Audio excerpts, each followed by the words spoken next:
The details of this biography are about the life of singer and actor Sidhu Moose Wala, a concise breakdown of his illustrious life and tragic death. This is in no way to glorify violence or gang activity. Deepest condolences to Sidhu's family, friends, and fans, and R.I.P. to a young legend. Hit that subscribe, share this across all your socials, and smash that like button if you enjoyed this video.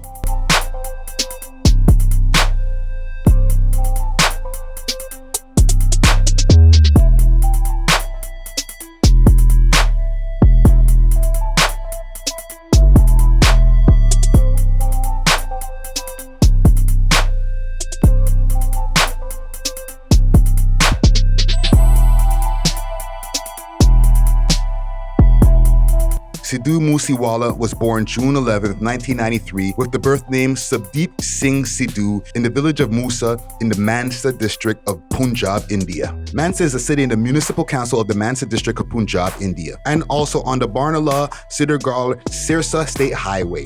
Rich in agriculture and one of the highest exports in cotton, which they called white gold. His father Balkar Singh and mother Charan Kaur raised him in a Jat Sikh household. Jat Sikh is a subgroup of the Jat people and the Sikh religious group from the Indian subcontinent. They are one of the dominant communities in Punjab due to their large land holdings. His father Balkar Singh, a retired army personnel, and his mother Charanjit Kaur Sidhu, a Sarpanch in the village of Musa. English translation of Sarpanch is head of the village. Going back more than 5 centuries, Sikhism is a religion found on peace, but forged on self-defense, resilience, and defiance. Sikhs might be well known for their warrior culture, but how did this peaceful community gain that martial reputation? Well, to understand that, we need to understand Nadir Shah. Nadir Shah was a Persian farmer who wanted to avenge the prosecution of the countryman by defeating Afghanis. Since Afghanis were ruling much of Punjab, Afghanistan, and Iran, he first led a revolt against Afghanis to free his country. He then overran other areas of Afghanis like Punjab and much of northwest India and current-day Pakistan. Sikhs in the 1750s were not more than 100,000 in population, but the Sikhs resisted each and every battle they faced. Even though Nadir Shah never fought Sikhs in direct engagement, his objective of subduing the Mughal government was fulfilled. After defeating Mughals, he was returning to his native country of Iran with thousands of captives and looted gold and other valuables. When he reached Punjab, Sikhs harassed his baggage train and snatched back much of looted valuables. Nadir Shah's force was no match for the band of 25 to 50 Sikhs who would gallop on their horses, attack, save some slaves, and then retreat. The form of Sikh attack was called Da Put. In one instance, Nadir Shah ordered to follow Sikhs for as long as it takes, so Sikhs attacked. Nadir Shah's forces pursued them, then suddenly Sikhs turned back and fought head-on, surrounding them and mercilessly killed all the pursuers. Thus, Sikhs who were in very small numbers won the small skirmish and battles due to their superior tactics and noble cause. The dreaded Persians were astonished at a daring exhibited by the Sikhs. Sidhu also had a younger brother by the name of Gurdeep Sidhu, who went on to be a local celebrity as well as an entrepreneur. Sidhu seemed to have a good upbringing, and education was important in his household. From the 6th grade, he already developed a love for rap, with his favorite rapper being Tupac. He went on to study at the Guru Nanak Dev Engineering College and graduated in 2016 with a degree in electrical engineering. In addition, he attended the Music Academy Habinder B2, also in the more affluent city of Ludhiana. Education also got him to travel to Canada, specifically to the city of Brampton, just northwest of Toronto. In late 2016, he moved to Brampton, where he studied as an international student at Sheridan College and Humber College. Brampton is located in the northwest of the Greater Toronto Area, additionally referred to as Browntown, Bangladesh, Singdale. This city is home to a significant number of South Asians. As per a 2011 census, visible minorities comprise 2/3 of Brampton's population. Brampton is said to be home to nearly 40% South Asians, and Sikhs make up 20%. Many Indian students and immigrants, especially from Punjab, can be seen living in Brampton. This can also be said for British Columbia and the migrations of South Asians to the west coast of Canada. Now, BC has an old gang history dating back decades, starting from the struggles with racism. The BC mainland is one of the oldest immigration spots for the South Asian community, with a high percentage of the population being of the Jat sect of the Sikh religion.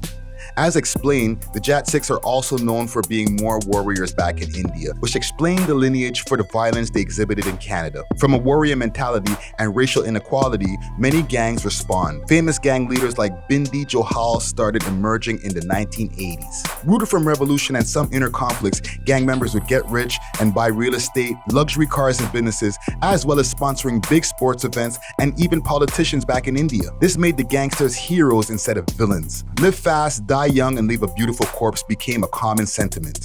A division started between the more traditional Punjabis and the newer revolutionary gangsters, where the more traditionalists looked at it as just gangster shit with minimal revolutionary values. A common trend as well is that most of these high-level gangsters came from upper middle class families, just like Sidhu. Canada is also where Sidhu started his music career. He started as a ghostwriter for a Punjabi artist named Ninja, penning his hit song License. He dropped his first song G-Wagon in 2017. When he linked up with the Greater Toronto Area, specifically Malton producer Big Bird, is when things started picking up steam, and he dropped So High August 10th, 2017 on the Humble Music YouTube channel. To date, the video has over 550 million views. Around that time, the producer-rapper duo dropped Tochan, Issa Jat, and Just Listen. Sidhu Moose Wala got his rap name as an ode to his hometown of Musa. Song and video after video started dropping, and the views started rising quickly. His music grew very popular amongst the South Asian community across Canada and the UK, with his combination of hard-hitting beats mixed with traditional American hip-hop and traditional Punjabi music samples, simultaneously rapping, blending his first language of Punjabi over music that was very well mixed and mastered from the hop. He quickly started packing up auditoriums and clubs with young kids from the Indian diaspora, as well as some more grimy characters. He was growing a fan base in areas like Brampton, British Columbia, which has a South Asian community accounting for 8% of the population, and up to 12 to 13% in Metro Vancouver and Fraser Valley, BC, with the underbelly of the dark and violent gang war rooted in territory, greed, and political ties all the way back to India. He also started a film production called Jat Life Studio, a play off the Jat sect of his religion. He dropped his first movie, Yes, I'm a Student, followed up by starring in an action movie, Musa Jab. Lyrically, he spoke on racial injustice to his people abroad in Canada, UK, and the United States, as well as the people who go against his rise to prominence, the haters, the jealous ones, and his ops, like Punjab gang member Goldy Brar. Goldy Brar from the Bishnu gang. Bishnu, a caste of the Punjabi, later adopted as a gang name started by the famous Punjabi gangster slash hero Lawrence Bishnu.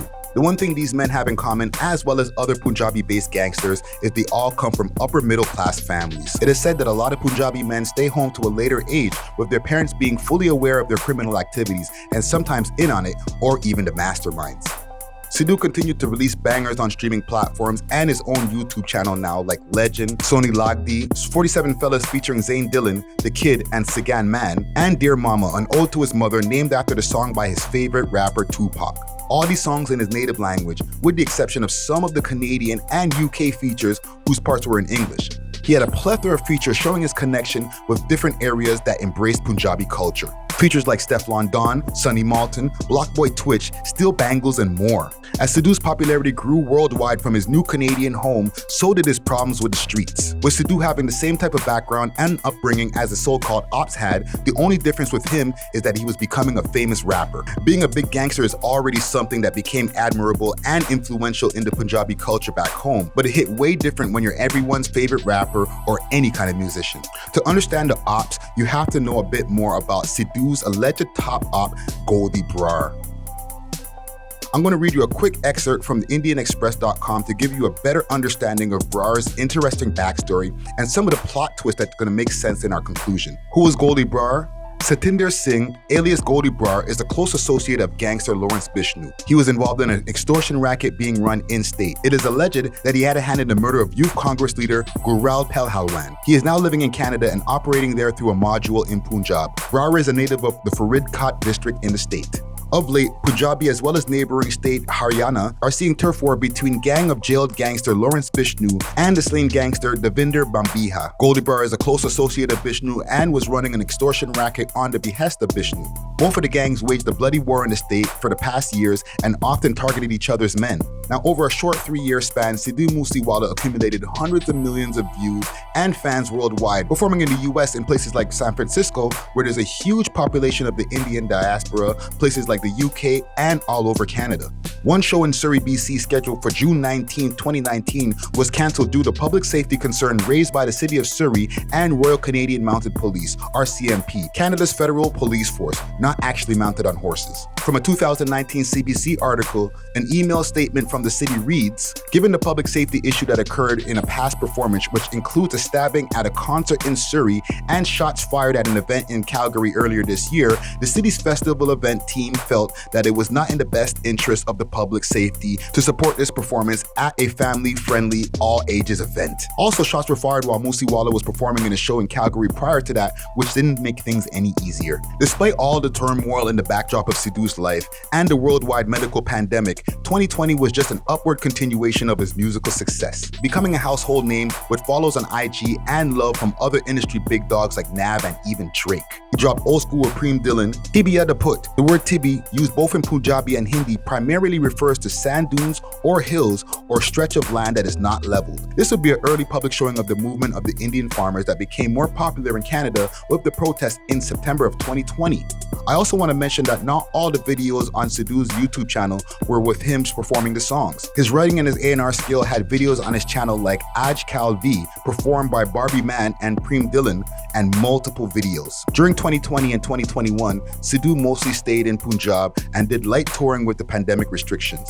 During that year, it was rumored that Sidhu got married to Amandeep Kaur, a Canadian PR. Amandeep Kaur was from Sangreri, where Moose Wala got engaged 2 years ago. She recalled him being a quiet man who frequented the area. Amandeep was born in the Sangredi village of Sangur. Sangreri is located in the Punjabi Sangur district. Amandeep Kaur is a permanent resident of Canada. Reportedly, she is a niece of senior Akal Dai leader, and some sources claim that she was even Sidhu's assistant. According to Sidhu Moose Wala's mother, Sharan Kaur, their marriage was scheduled for April 2022. However, it was postponed to November 2022 due to the Punjabi Assembly election. During an interview, Moose Wala's mother talked about their marriage and said, "My son Subdeep Singh Sidhu is getting married soon to the love of his life, and this is not at all an arranged marriage. Just a little more time, he will not be a bachelor anymore. We are preparing for his wedding, which will take place this year after the election." He joined the Indian National Congress on December 3rd, 2021 in the presence of Chief Minister Charanjit Singh Chani and PPCC Chief Navjot Singh Sidhu. His plan was to be able to lift the voice of the people, especially in his hometown of Mansa, and the farmers who were dealing with the brunt of political corruption. In a statement to Indian Express, he said, "I'm not coming into politics for status or to earn praise. I want to become a part of the system to transform it. I am joining Congress to raise the voice of people. I am joining Congress as the party has leaders who have come from common families. For instance, Cabinet Minister Amarinder Singh Raja Warning, who has risen from common families," he said. Though he was receiving backlash from a percentage of the Punjabi people as well as the opposing political parties, his love overshadowed the hate. Sidhu also began racking up court cases. Moose Wala had been booked in multiple cases for promoting gun culture under the Arms Act. It was alleged that in December of 2020, Moose Wala had sung songs glorifying Jamnal Singh Bhindranwale and other separatist leaders. Subsequently, he ended up losing the election, but continued building his quickly growing entertainment empire, while simultaneously having issues with his Opps. And with the alleged hit on the brother of Goldy Brar, Sidhu definitely had his hands full. On May 26, the Punjab government removed security cover for over 400 VVIPs in the state, including Sidhu Moose Wala, specifically removed by the Punjabi Police Department and Bhagwad Mann of the APP party, the party that Sidhu had just lost to. On May 29, 2022, Sidhu started his day like any other. A couple of nights before, he had performed in his hometown of Mansa. Sidhu, along with his cousin Gurdeep Singh and friend Gwinder Singh, were driving in his Mercedes G-Wagon to Jawaharki village in Mansa to handle some business. Around 5:30, as they drove through the tight winding Mansa streets, they began being tailed by two cars. As the Mercedes veered right on the relatively quiet Mansa street, the two cars caught up boxing Moose Wala's truck and fired 30 shots. Sidhu and his small team returned fire. As the barrage of bullets flew back and forth from their rapid-fire artillery, Sidhu was hit 8 times, leaving him slumped in the seat in the back of his truck. He was rushed quickly to the hospital where he was later found dead. During the autopsy, it was revealed that he actually had 19 bullet wounds. According to the autopsy report, Moose Wala received 3 bullet injuries to the left knee, 3 injuries on his right thigh, 4 on his right hand from behind, 3 injuries on his upper arm and elbow, 2 on the middle part of the abdomen, and 4 wounds on the right side of his abdomen. After the news of Moose Wala's death, an outpouring of sadness and social media posts started flooding the news and social media timelines. All around the world, fans and fellow entertainers showed their grief for Sidhu's untimely passing, including Nav and Drake back in Canada, his second home. Fans flooded the streets of South Asian communities worldwide with memorials to show love for their fallen hero. However, through the thick cloud of sadness and love came the hate from the Opps. Moose Wala's top op, Goldy Brar, emerged on social media with a series of posts, starting with a post on Facebook to his personal friends claiming responsibility for the death of Sidhu Moose Wala. The post read, "Today Moose Wala was killed in Punjab. I, Sachin Bishnu, Lawrence Bishnu, take responsibility. It's our work." Moose Wala's name surfaced in her brother Vikramjit Singh Madhukara and Glody Brar's murder, but the Punjab police did not take action against him. We also came to know that Moose Wala was also involved in the encounter of our associate Ankit Badu. Moose Wala was working against us. Delhi police had taken his name, but Moose Wala used his political power to save his skin each time. It is said that the killing was revenge for the death of Vicky Madhukara. Vikramjit Singh, aka Vicky Madhukara, 33, Madhukara once was a budding leader of Akal Dai, was a resident of the Madhukara village in the Bathinda district, and like Moose Wala, used the name of his village as his surname. He shifted to Chhattisgarh to pursue his college education. He, along with his elder brother Ajil Pal Singh, used to live in Sector 69, Mohali. Vicky Madhukara was shot dead on August 7, 2021. Sources say that he was once supporting Lawrence Bishnu when he was contesting as a student leader for the organization's Punjab University, SOPU, at DAV College, Sector 10. Shortly after, Goldy Brar went into hiding. A few short months later, video of the alleged killers emerged online with 5 men packed in a car happily on their way, showing their guns to the camera. The killers, as well as Brar, were all from the previously mentioned Bishnu gang. With this shocking allegation, Mansa police started leaning their investigation in the easy direction of Brar, almost eliminating all other leads. The news sparked numerous protests in the streets of Punjab for accusations of lazy police work. In conclusion, Sidhu Moose Wala was loved because he was willing to take chances. He approached topics and exposed truths that other Punjabi artists were afraid to talk about. He is willing to take the charges and the backlash for his rhymes. His loyal fans collectively expressed that he was a man of the people, and for many suburban fans, a glimpse into the dark underbelly of the South Asian diaspora that many traditional parents don't like to discuss. In a short space of time, he left an artistic legacy that will resonate forever. His music was inspirational, controversial, and eerily prophetic. On one of his songs, Last Ride, prior to his untimely passing, he sang, "The light on his face tells you he will have a funeral at a young age." A bone-chilling poetic line for Sidhu Moose Wala and for so many other young artists that ultimately came through. R.I.P. Sidhu Moose Wala. Now, I hope you enjoyed that video right there. Let us know what you think about this in the comments. Let us know if we got all the information right or if there's anything that we missed. And once again, condolences to the family of Sidhu Moose Wala. Peace.